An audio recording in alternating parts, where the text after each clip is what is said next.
welcome to Field and Real Life Shooting News. We're here up at Bisley and I'm joined by Russell Simmons, '09 world champion. Yeah, '09 to 2013, so current world champion at the moment, yeah. I mean, an amazing achievement. And I mean, let's just talk about F-Class. Very, very popular at the moment, isn't it? Yeah, I think it's the fastest growing shooting discipline in the country at the moment, so very good, yeah. I mean, we're joined here today from all over Europe, aren't they? This is our flagship event. It's the biggest event. I think we've got 180 competitors here. Yeah. So yeah, huge event. And the title for this event, European Championships? European Championships is split into two categories. You've got the F Open class or the FTR class, which is I'm the restricted class. We can only use 2 calibers. All right, let's just touch on the calibers. So the calibers are? Yeah, the class that I'm in, I can use 308 or 223. Yeah. Everyone goes down the 308 route, really. It's a 223. The bullets are too light. I'm with you. They tend to get blown around too much. Yeah, yeah. And then the open class, you can have basically everyone's using the 7mm. I was going to say to you, so from 308 and then we go into the open class, and then 7mm being the most popular at the moment. 7mm, mostly used 7mm WSMs, yeah. So they can use a heavier bullet than I can shoot, and they're pushing it faster basically than I can shoot it. Okay, let's talk about some of the loads then. So, i.e. your preferred, and are these standard off-the-shelf loads? Very rarely you'll find anyone using that. The 7mm definitely not, because you have to actually make all them yourself. You have to neck turn cases. There's a lot of preparation work for 7mm. Yeah. The 308s, people, if they use factory ammo, they get away with it at 800. Today being a cold day. It is cold today, isn't it? Bright, lovely bright day, but it is a bit on the nippy side. 900, you might struggle. 1,000, you'd be subsonic probably. Really, with there's that much difference over the between the two. Yeah, it's definitely today being that bit colder. 1,000 yards, you'd struggle with factory. So I would say probably 98% of competitors here will be using their own reloaded ammo at home. Okay, so yours being reloaded. Just explain to me. I mean, a fantastic a range we have here today. Now, everybody set up on that 800-metre range, didn't they? 800 yards. So, come on, what's going through your mind, and how have you prepared yourself, and how have you set up? Okay, well, the main thing is you need to know your elevation. So, from 100 yards, I zero all my guns at 100. Other people do it slightly different. Some will zero at 300. Yeah. You then use a ballistics program, and you need to know the velocity of your bullet. And from that ballistics program, you put in the bullet weight that you're using, the velocity that you're using, and then that will tell you how far you need to lift the bullet up to hit the target at 800 yards. So there you are. You know where you are at 100. We're now sat here at 8. You can then adjust on the 800. Yeah. Same procedure for the 9, and then where are we? 1100. We go back to 1,000. 1,000. So there we're at 1,000, and then we adjust again. Yeah, indeed. Yeah. Come on, what's a few tricks of the trade? Confidence has obviously got to be one of them. Confidence, wind reading is the main thing, and consistent ammo. Good breeze on today, isn't it? It's going to be a tricky day here. Yeah, without a doubt. This morning it started off, it was quite a lot less wind. This afternoon now it's picking up, and it's also gusting. So if you get caught by a gust, you can be blown straight off the target completely. Yeah, I'm with you. So yeah, you're going to have to keep a real good eye on the flags. Yeah, I mean the flags are really blowing well, aren't they, through there? Yeah. Now let's talk about the targets. We can see the targets are coming up and down. We have, how many sort of warm-up rounds do we have to get the barrels warm before we start?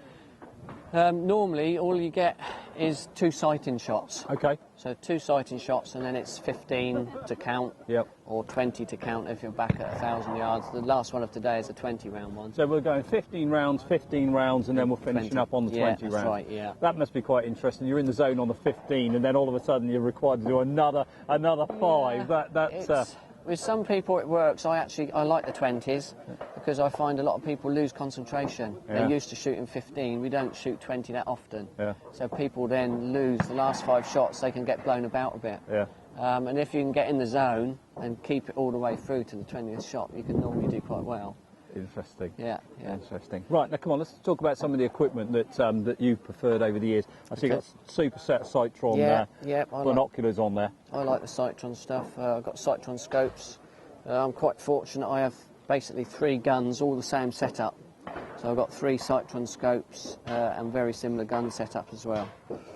So come on, let's talk about the barrels. So we've got barrel, actions, scope, a composite a body, and then sort of an interesting bipod system. So all your own designs put together by by your good selves. I mean, explain how it all came about. Okay, how did it come about? Well, the stock is a basic American stock. People love them or they hate them. Yep. I'm not a lover of wood stocks because I find that they can alter, the humidity can affect the wood and that can affect your point of impact. Yeah.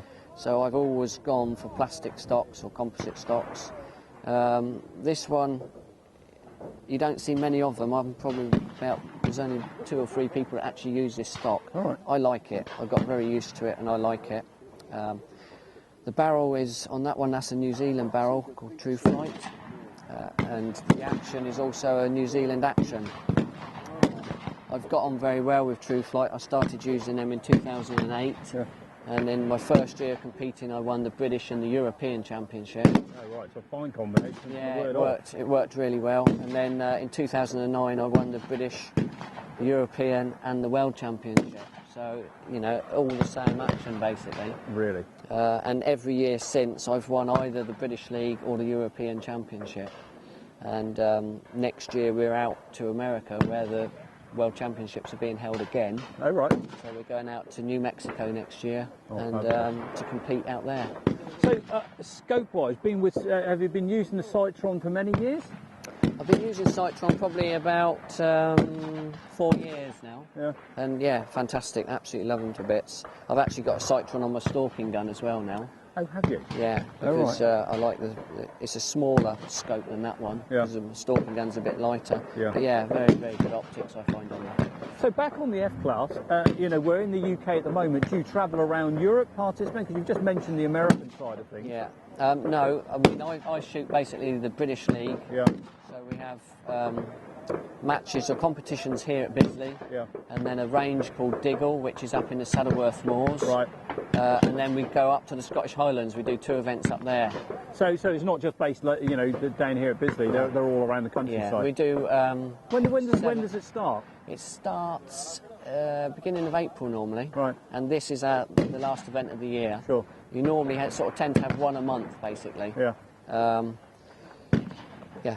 Well, I'd say it's quite interesting here today. They're from all over. We've Italians, Polish, German, French, Ukrainian. Yeah, they really Spanish. Yeah.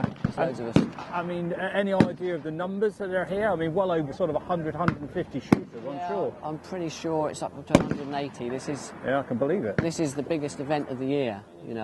Worldwide, I think as well. This is probably bigger. The only one that beats this will be the World Championships, which is held every 4 years. Yeah. Looking forward to the Worlds? Yeah, I am. Yeah, it's going to be testing. Confident? Yeah, I'm quite confident. Oh, good. It will be testing out there. We went out there this year and sussed it all out. Yeah. And the range is high, so we had to play around with ammo. Right. It's 7,000 feet altitude. Okay, and now, mark difference? There wasn't the difference we were all expecting. There was a slight difference, but not as much as we thought there would be. Oh, right, so you come back quietly confident then? Yeah, it was good that we went out there and sorted it out this year.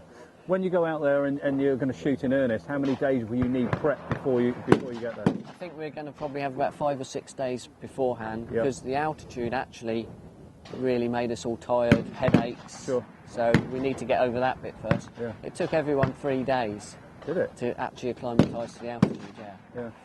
Ammunition-wise, are you allowed to manufacture your, assemble your ammunition when you're out there? Or have you got to all do that in the UK and then take it out as a completed unit? No, we will. All of us will assemble out there. Yeah. Yeah. You can take a certain amount. I'm not exactly sure how much. I think it's something like 3 kilos that you can take out, but it's just easier to make it out there. Yeah, sure. Russell, I know you're going to be getting ready in a few minutes. Thank you very much for spending time with us, and have a good day. Thanks very much. Lovely, thank you.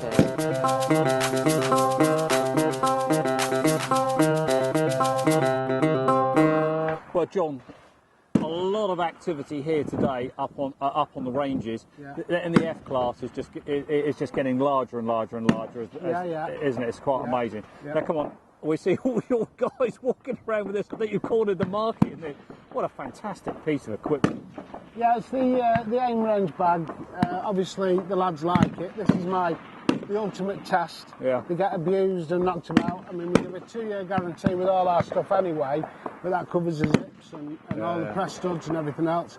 But it's just a case of they might have a £2,000 or £3,000 rifle in the bag, and they want to protect it with some good gear. And obviously, we fill that sort of that niche in the market for what's called a drag bag, and various shooters use them, and they use now.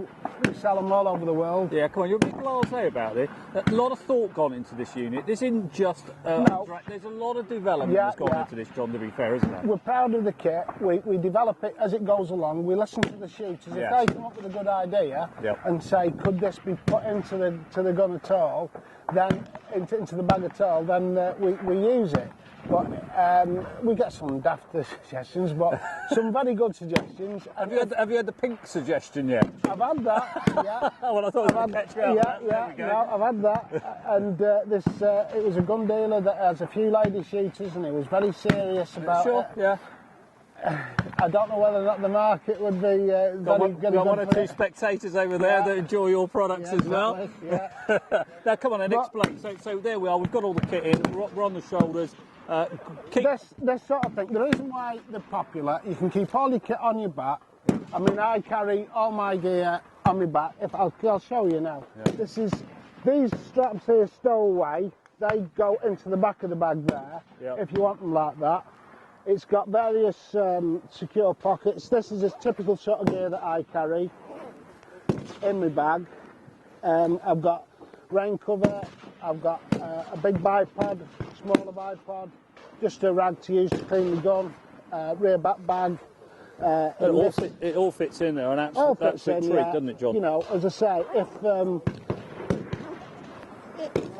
it's just you've got your hands free to carry whatever, or just to walk however far. This pocket here, I've got my rifle bolt in that bag there. I've got my firearm certificate here, and I've got clipboards and pens and everything else going there. Little toolkits and things that I might need on the range. And again, zip it in. There's a spare pocket here for if you want to keep paper targets or anything like that in there. And as I say, the main compartment. So this is interesting, John. Not only is it secure via the zips, if the zips fail for any reason, you've actually got the toggle clasp as well, haven't you? A rifle can't fall out of our bag. If you put the rifle in properly, as I expect you to do, because it's an expensive bit of kit, it cannot fall out. It's impossible, because even if the main zip, and we haven't had one go yet, but if the main zip failed, it would still be retained in the bag by the outer clips. That's my rifle in there. You've got various straps here to hold it all in. And again, I use these straps normally. I'm just taking it off the range. But normally they just clip the rifle into position there. And you've got various it's all ones. held in ideally, isn't it? Yeah. Again, they all clip in, so they hold the gun down, stops it moving about. You've got three main straps, and you've also got in here something we added just recently for your cleaning rod. Oh, look at that. That's so handy, you can keep your cleaning rod and everything in your bag, so it's not in the way, and it fits in nicely there. So once the rifle's in, just zip it all up, clip it in, and I do always tell people to use the clips. That's what they're there for. You've got various carrying handles on it. I always grab it by the back handle here, hold it up, and then it's back on my back. A fascinating piece of equipment, I have to say, but not only just for these guys. Would I be right in saying the likes of stalking people use? A lot of stalkers use our gear now. We had a very nice letter from one of our customers up in the Highlands of Scotland the other day, saying how pleased they were with the AIM products, and they use all our gear, and we recommend it to all their customers and everything else. So that speaks volumes. We sell more by word of mouth than just advertising alone, by far. Again, if the product isn't good, it soon gets out there. We're a small family shooters, so if something's not right, people find out about it. I mean, certainly this morning, just with a bit of dialogue that you've had off camera with guys, they're coming up, and it's more often than not, it's a guy that's got one, bringing a new car, say, that's the one I've got. Yeah, and they also, you'll find that they don't only have one, a lot of shooters have 2 or 3 of the same style bags, because they like keeping the kit in the bag, and then they'll use a different bag for different rifles. Sure. And again, that speaks volumes for me. If people like the gear, it means a lot to me that people are willing to put their hand in the pocket and buy our stuff. Yeah. And as I say, 2-year guarantee. That particular bag now is about 3 or 4 years old. Our shooting mats that we do. So, okay, where are we on the shooting mats? This is again something we've been doing now for a few years. The shooting mat, this particular mat now, is at least 5 years old. Yeah. And I use it all the time. The reason why I don't use brand new products all the time is what I see when they start giving up the ghost. Yeah. On the newer bags, on the newer mats now, we have what's called tie-down loops in the corners. But I'm a big lad. Yeah. That again is just for ease of carrying to the range. Yeah. But they're a bigger, wider mat than anything else out there. So once it's out on the deck, it's 100% waterproof. There's no stitching under here. Oh yeah, no. Yeah. So there's no stitching it can come through. Yeah. And as I say, again, a lot of shooters use them. Again, 2-year minimum guarantee with all our stuff, and it's wider than any normal mat. So you can lie down. I don't know if you want me to lie down on it, but you can spread out on it. And as I say, my normal position, a normal mat stops about here. Yep. About 9 inches shorter. Ours are wider, and they've also got these pockets here for left and right-handed shooters, but I'll do for keeping your scorecards in to keep them all dry. Yeah, so you can do it like that. Yeah. So that's basically why we did it. And as I say, once you're off the firing point, just grab it there, and you just... Oh, you're off and running, as simple as that. And again, some lads use them for hunting, and if they want a long session, a bit of long-range rabbit shooting and things like that, they take them with them, lie down, little thorn-proof and everything, and again, just so easy, over the shoulder. Yeah, well, what I normally do... Away you go, isn't it? What I normally do, to walk to the range to keep my hands clear again, put my bag on, clip it on. They have a waist strap as well on these bags.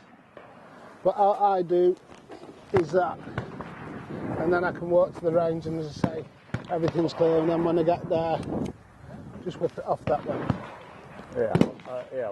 Works ideally, doesn't it? Yeah. So as I say, that's basically, they're our 2 biggest sellers. We do rain covers, we do cheek pieces and things like that, various shooters, we sell a lot of those. But our main thing that we sell, literally worldwide, we've sold to New Caledonia, Australia, South Africa, North America, South America, so it really is all the Nordic market, countries, all the Nordic countries, Finland, Sweden, Norway. We sold Holland, Germany. We have distributors in Germany, distributors in France, distributor now in Australia. All right. So, as I say, and obviously in the home counties as well. We just previously done an interview with Russell Simmons. Now, one of the things that came up there, Cytron scope. Right. Yeah. He really rates that, doesn't he? Yeah. We're the UK distributors for Cytron, and not just a good value scope. Don't get me wrong. They're not a cheap scope. They're not, £100 scope. They start around £800 mark for the proper entry-level sort of competition. But again, Russell, I mean, he's world champion. He's just broken the British record with the Cytron, 832. That particular model retails around about £850, and he's got 4 of them now. So that, again, speaks volumes to me. He's also got Cytron binoculars. As a product, as a company, they're a brilliant company to work with. They've got a really nice product, really well made, lifetime guarantee. I was going to say, and warranty-wise, you've just answered the question. Lifetime guarantee. No matter, there's no quibble, and no matter who the owner. As long as Enfield Sports have dealt with the sale, we'll bend over backwards. If, in the likely event, anything, or again, sometimes you'll get one, then you think is it them or is it the scope? We'll send it away and have it tested. Yeah, sure. And 9 times out of 10, to be honest with you, it is a shooter. But anyway, they test it and they give a report back on what they've done to the scope. Yeah. But as I say, and it is a rarity. We have maybe 2 or 3 a year that we've sent back, just as a matter of routine and things like that. Yeah. Some for repair, some people have dropped them and things like that. And again, they get repaired and sent back to them as good as new. So, as I say, as a company, and dealing with a company like that, they're not a huge company in America, but they are a very, very nice company to deal with. It's proper like family sort of company, family sort of values. Interesting. Right, come on, let's end this one. Let's go and meet Mick and let's talk about the programme that's on today. Okay, mate. Cheers. Thank you very much.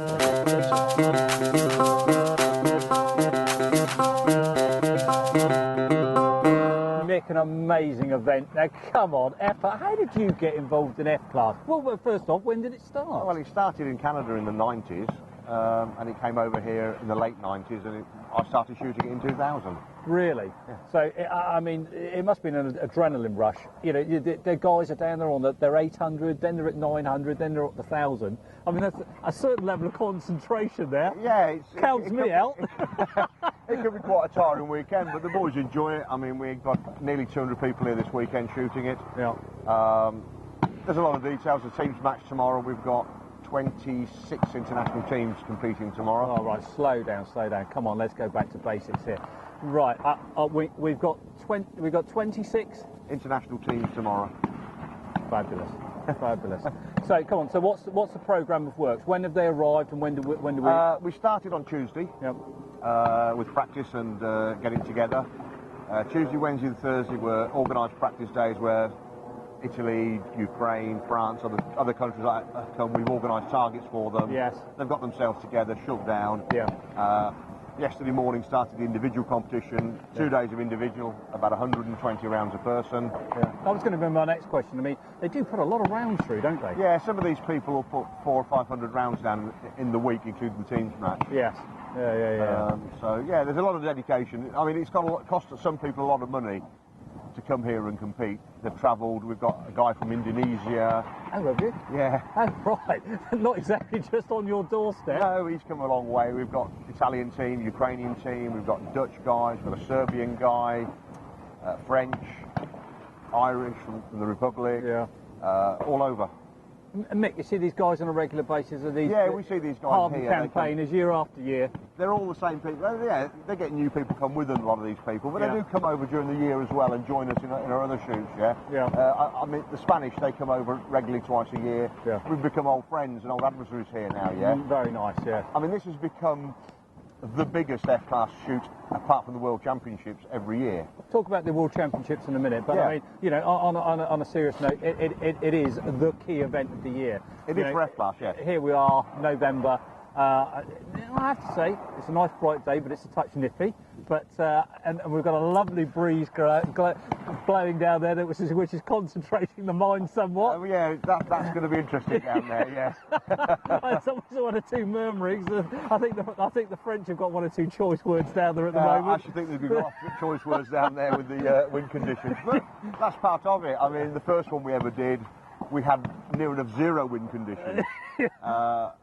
But it was colder. It was a minus day and beautiful and sunny, but no wind. But this year we've got a lot of wind, but we've been very lucky. We've lost 1 day shooting in 8 years due to the weather. Really? Yeah. Fantastic.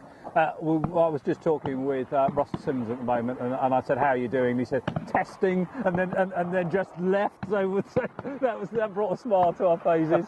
And on the F-Class, are you seeing an increase in people joining the club? And I know there's a lot of people down there at the moment. Yeah, I mean the association's about 350 strong. Yeah. We're growing all the time. We do 7 competitions a year. A lot of people coming into the sport, into F-Class, yeah? It's interesting. It's not overly expensive, but it's a good bunch of people. We enjoy it. And we run 7 good comps a year, so you can travel from Scotland all the way through the country. We split them across the country to give people a chance to travel further and not so far. Yeah, it's growing massively. Come on, talk to me about Dolphin. What's a Dolphin? Dolphin was set up by me about 5 years ago. Yeah. Because I wasn't happy with some work I had done. Yeah. So I said, right, well, I can do better than that. And it's grown ever since. Well, there's 4 of us from January working. Yeah. It works well. We've got a lot of customers here doing very well. Russell, in fact, is one of our customers. We did very well last year. We took 7 out of the top 10 rifles here last year, which did us very well. Yeah. I don't know what we'll do this year, but I'm crossing my fingers, and I'm here helping them. Yeah. We see a lot of new customers coming into FTR and Open, Yeah. more so than a lot of other disciplines, and having custom rifles built. Dolphin's been it's a bit of a passion with me. So what I find fascinating, you go down through the line, all the different stocks, all the different barrels, all the different actions, the trigger actions, and people sort of tickling with them, and a bit of fine tuning here and there. We call it the Formula One of shooting. Yeah. Because everything's moving on every year, new products, new things, people tuning rifles. But I mean, the accuracy we're achieving now compared to 5 or 6 years ago is phenomenal. Is it? I mean, we've moved on massively in 5 or 6 years. I mean, our targets have shrunk to a quarter of what they were 10 years ago. Well, come on, let's explain to the viewers about the targets. Let's talk about the old and the new. Where are we on the targets? Well, I mean, in the old target, the bull was 23 inches approximately, yeah?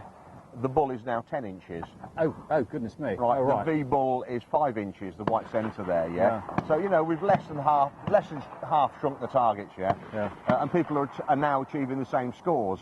Are they really? Yeah, from what they were on the old target. And it took a few years. Yeah. There's no intention to change the target. It is the international target, yeah?